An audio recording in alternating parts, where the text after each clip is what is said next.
За ингээд мэдээж хэрэг бид нэр Америкийн 20-р зууны Америкийн уран зохиол, за тэр дундаа Америкийн уран зохиолын гол төлөөлөгчид тэдгээрийн бүтээлийн тухай бол авч үзсэн.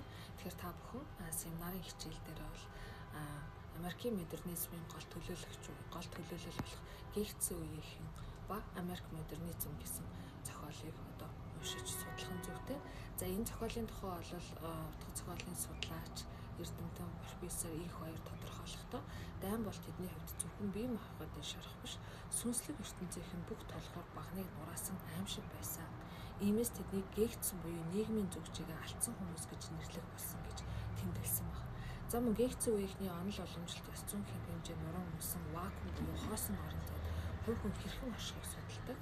За тэдний бааtruуд нь ирээдүйд итгэлгүй болсон тул зөвхөн одоо цагт мэдрэмжийн төвшөнд одоо арх зугаа цэнгэл аялал гэх мэт ч одоо өнөөдрийнхээ амьдралаар амьдардаг гэж одоо бас дүгнсэн байдаг. За мөн зохиол одоо зохиол судлаач доктор профессор Д. Галбаатар уран зохиолын онол гэсэн номонд бол энэ үеийн зохиолуудад баатар гэх ойлголт өөрчлөгдөж нийгмийн эсрэг тэмцэгч биш харин нийгмээс харьсан дотооддоо шарахтаа ганцаардмал нийгэм болон хувирдаг гэсэн төгөлтийг өгсөн. За энэ нь Америкийн модернизмын гол онол болох харьсал гэдэг одоо бол дээд зэгтээ хүрсэн гэж үздэг. За Америкийн модернизмын нэг онцлог нь бол дайны дараах нийгмийн үнэт суурьсыг нуралтыг харуулсан учраас Гэгцэн үеийнхний онол гэж бас тодорхойлдог юм. За тэгэхээр хэдүүлээ яг уу гэхээр ерөнхийдөө бол энэ Гэгцэн үеийнхэн ба Америк модернизм зохиолыг уншаад эдгээр зохиолчид, судлаачид тийм ээ. За эрдэмтэн судлаачдын үзэл бодол дээр дүгнэлтийн өөрсдийн одоо дүгнэлтийг бас дахин толгуурлаж гаргаад харьцуулсан судалгаач анализ дүгнэлт хийгээрэй. Фицжеральд бол алдагдсан үеийн томоохон төлөөлөгч гэж үздэг. Хамгийн алдартай зохиолууд нь 1825 оны агуу Гэтсби болон Бенжамин Баттны хачирхалтай түүх. Дэлхийн 1-р дайны төгсгөлөөс 1930-аад оны хямрал хүртэлх үеийг жаз хөгжмийн эрен хэмээн өөрөө нэрлсэн тэр үеийн хүн эцэг нэгт Ирландаас нүүж очсон хүмүүс бөгөөд чинэлэг одоо очсон хүмүүс бөгөөд чинэлэг байсан тул Скот сайн боловсрал эзэмшсэн.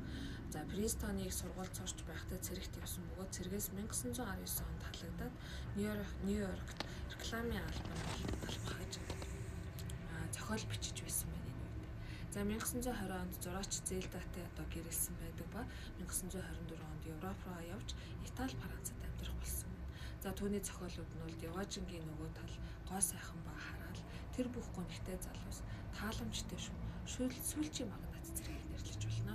Харламын сэргэн модалтын үеийн тухай үзэх нэ. За Америкийн 20-р зууны түүхэн нөхцөл байдал бол энэхүү хөдөлгөөнийг бол эхлүүлсэн гэж үздэг.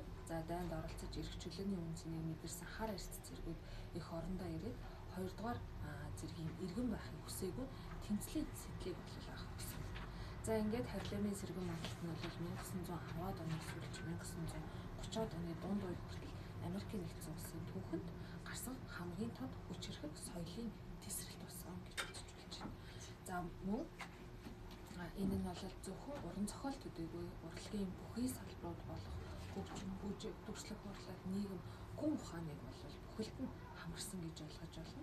За энэхүү хөдөлгөөн үүсэх гол шалтгаан нь бол өмнөд мужуудад ноёрхож байсан арьс өнгөөр ялгарлан гадуурхах үзэл, за мөн эдийн засгийн хурдлаас дайцсан байдал, за Африк Америкчуудын их нүүдэл их зэрэг одоо хүчин шалтгаануудаас үүдэлтэй гэж хэлж байна. За ингээд сая хар арьснууд бол ажилд үлдсэн хойд зүрийн хотуудыг тэр дундаа Нью-Йорк хотын Харлем дүүргийг бол зарим ирснээр тэнд өмнө нь хизээж байгаагүй оюун санааны авьяас бэлгийн асар том төвлөрөл бий болсон.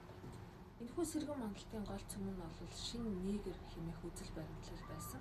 Өмнөх үеийн хар арьс түүний дүр төрх нь бол цагаан арьснуудын бүтээсэн хөлцөнгөө боолчлогдсон эсвэл инээбийн дүр байсан болол шинэ нэгэр нь өөрийнхөө түүх өв соёлоор бахархтай, боловсралтай, өөртөө итгэлтэй нийгмийн эрхтэйгч байдлын төлөө тэмцэгч болон өөрчлөгдсөн байна.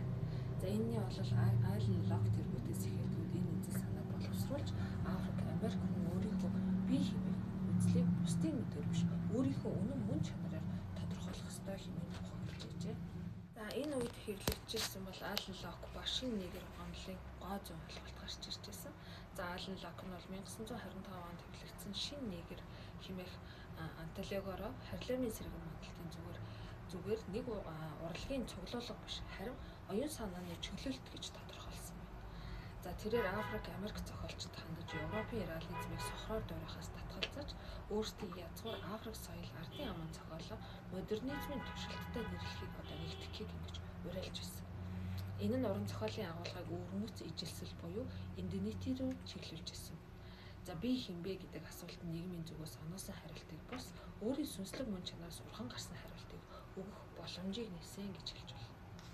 Энэ үеийн уран зохиолын хувьд бол модернизм нэг салшгүй нэг хэсэг нь болж байсан гэж ойлгож байна. Хэлбэр болон агуулгын эрсэнчлэлийг авчирсан. За модернизмын гол ураа болох шинжил гэсэн зарчим бол хаарланд жаз болон блюз хөгжмийн хэмнэлээр дамжин илэрч байсан гэж судлаачид тэмдэглэсэн байдаг.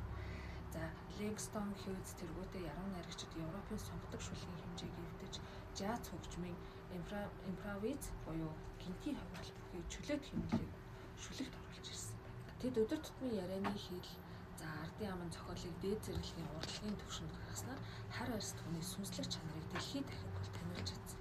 За эцэст нь Харлемийн сэргэн мандалд нь бол Америкийн нийгмийн үнэт зүйлсийг дахин үнэлэхэд хүргэж орчин үеийн хүмүүний ижилсэл, за инденити болон иргэний эрхийн төлөөх тэмцлийн соёлын бат бөх суурийг энэ үед тавьсан гэж үздэг.